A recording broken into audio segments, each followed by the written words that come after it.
ఈ లోకం కాదు, ఈ లోకం ఎందుకు పనికిరాదు అంటున్నాడు అల్లాహ్ సుబ్హానహు వ తఆలా. ఇది అల్లాహ్ దృష్టిలో ఒక దోమ రెక్కంత విలువ కూడా లేనిది. ఏది? ఈ భూమి. ఈ భూమిలో ఉన్నటువంటి ఆయుస్సు, వయస్సు ఎంత?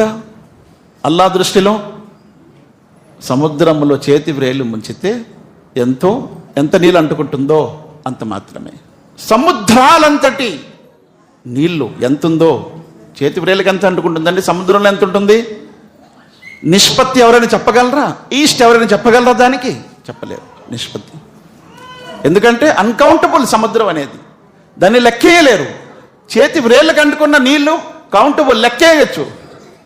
సముద్రాల్లో ఉన్న నీటిని కౌంట్ చేయలేము, దాన్ని నిష్పత్తి వేయలేము.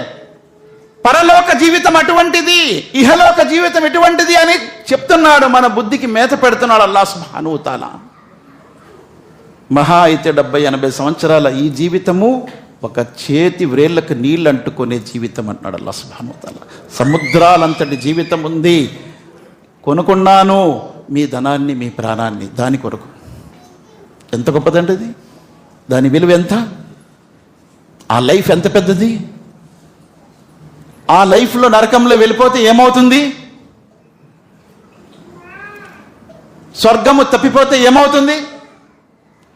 కాబట్టి అల్లాహ్ సుబ్హానహు వ తఆలా అంటున్నాడు, జాగ్రత్త, నువ్వు నరకానికి వెళ్ళిపోతే ఇంక ఎవరు కూడా నిన్ను తప్పించలేరు. కు అన్ఫుసకుం వహలికుం నారా, నిన్ను నువ్వు రక్షించుకో నరకం నుండి, నీ కుటుంబ సభ్యుల్ని రక్షించుకో.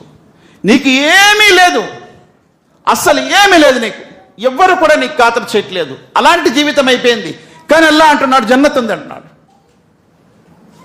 జన్నత్ ఉంది అంటున్నాడు. నువ్వు ఈమాన్ తెచ్చావు కదా, విశ్వాసం తెచ్చావు కదా, నీకు జన్నత్ ఉంది. మరి ఏమీ లేదని అనుకుంటున్నావు ఎందుకు? సర్వము ఉన్నది విశ్వసించే వారికి అని అల్లాహ్ సుబ్హానహు వ తఆలా అంటున్నారు. కాబట్టి ఈ ఆయత్లో అల్లాహ్ ఏమన్నారు?